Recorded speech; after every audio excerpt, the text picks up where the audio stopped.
Star hospital సుఖీభవకు తిరిగి స్వాగతం. Powered by AgriGold ఆయుర్ సుఖ మల్టీ స్పెషాలిటీ ఆయుర్వేదిక్ వైద్యాలయ.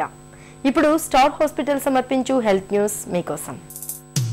పెరుగులో మన ఆరోగ్యాన్ని భేషుగ్గా ఉంచే దివ్య ఔషధాలు పుష్కలంగా ఉన్నాయని చెబుతున్నారు అమెరికా పరిశోధకులు. నిత్యం పెరుగు తినే అలవాటు ఉన్నవారికి కాల్షియం, పొటాషియం, మెగ్నీషియం వంటి సూక్ష్మ పోషకాలు శరీరానికి సమృద్ధిగా లభిస్తాయని తాజా పరిశోధనల్లో వెల్లడైంది. అనేక పోషకాల సమ్మిళితమైన పెరుగును తీసుకోవడం వల్ల తాజా పండ్లు, కూరగాయలు, బాదాం, జీడిపప్పు వంటి డ్రై ఫ్రూట్స్ ని తీసుకున్నంత ఫలితం దక్కుతుందని పరిశోధకులు చెబుతున్నారు. మరింకేం, సమతుల ఆహారమైన పెరుగును నిత్యం తీసుకుంటారు కదూ. కిడ్నీలో రాళ్లు ఏర్పడినట్లే మన పిత్తాశయంలో కూడా రాళ్లు ఏర్పడుతూ ఉంటాయి. కొవ్వు పదార్థాలు ఎక్కువగా తీసుకునే వారిలోనూ, మాంసాహారాన్ని ఎక్కువగా తినేవారిలోనూ, బాగా బరువు ఎక్కువగా ఉండేవారిలోనూ పిత్తాశయంలో రాళ్లు ఏర్పడే అవకాశాలు ఎక్కువగా ఉంటాయని చెబుతారు డాక్టర్లు. తీవ్రమైన నొప్పితో వేధించే పిత్తాశయంలో రాళ్లకు చికిత్స, నివారణ మార్గాల గురించి ఇప్పుడు తెలుసుకుందాం.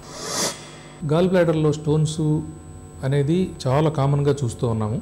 ఒకటి ఏంటంటే, సింపుల్గా చెప్పాలంటే ఏంటంటే, మనకి బైల్ సాల్ట్స్ అని, ఆ తర్వాత బైల్ పిగ్మెంట్స్ అని చెప్పి రెండు రకాలు ఉంటాయి. బైల్ సాల్ట్స్ అనేవి యాసిడ్స్ అన్నమాట. అవి మన బ్లడ్లో ఉంటాయి. అవి ఈ బైల్ పిగ్మెంట్స్ని, కొలెస్ట్రాల్ని లిక్విడ్ స్టేట్లో ఉంచుతాయి. ఏదన్నా కారణం వల్ల ఆ బైల్ యాసిడ్స్ అనేవి కనుక మన బ్లడ్ లెవెల్లో తగ్గితే కనుక ఈ కొలెస్ట్రాల్ క్రిస్టల్స్ ఫామ్ అవుతాయి. అదో థియరీ. రెండోది డిస్మోటిలిటీ అంటాం. యాక్చువల్గా ఏంటి, మనం ఏదన్నా ఫ్యాటీ ఫుడ్ కానీ, లేకపోతే ఏదైనా స్వీటిష్ ఫుడ్ కానీ, లేకపోతే పాలు లాంటిది కానీ తాగినప్పుడు గాల్ బ్లాడర్ చిన్న సంచి స్కుష్ చేస్తుంది, అంటే కంట్రాక్ట్ అవుతుంది. కంట్రాక్ట్ అయ్యి దానిలో ఉన్న బైల్ని బయటికి నెడుతుంది. ఏదన్నా కారణం చేత దాని మొటిలిటీ ఆగిపోయి తగ్గిందనుకోండి, అది సరిగా స్కుష్ చేయట్లేదు అనుకోండి, అప్పుడు బైల్ దాంట్లో నిల్వుండి ఇలాంటి స్టోన్స్ ఫామ్ అవుతాయి అన్నమాట. ఇక రాళ్ల విషయానికి వస్తే, ఇప్పుడు నేను కొలెస్ట్రాల్ స్టోన్స్ గురించి చెప్పాను. రెండో స్టోన్స్ని పిగ్మెంట్ స్టోన్స్ అంటారు. పిగ్మెంట్ స్టోన్స్ అంటే ఏంటంటే, మన ఎర్ర రక్త కణాలు బ్రేక్ అయిపోయినప్పుడు అందులో బిలిరుబిన్ అని చెప్పి ఒక పిగ్మెంట్ వస్తుందన్నమాట.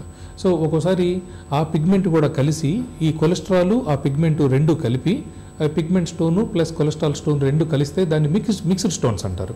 సో మన దేశంలో ఎస్పెషల్గా ఈస్టర్న్ కంట్రీస్లో మిక్స్డ్ స్టోన్స్ చాలా కామన్, కొలెస్ట్రాల్ స్టోన్స్ కంటే కూడా వెస్ట్తో కంపేర్ చేస్తే.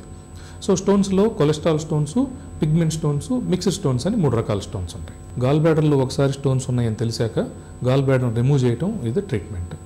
ఇప్పుడు పూర్వకాలం ఈ రైట్ సైడ్ అబ్డమిన్ అంతా ఇట్లా కట్ చేసి రిమూవ్ చేసి ఆ గాల్ బ్లాడర్ని రిమూవ్ చేయటం, ఆ తర్వాత పేషెంట్స్కి బాగా నొప్పి ఉండటం, మజిల్ని కట్ చేయటం వల్ల ఆ తర్వాత 6 రోజులు 7 రోజులు హాస్పిటల్లో ఉండాల్సి రావడం జరిగేది.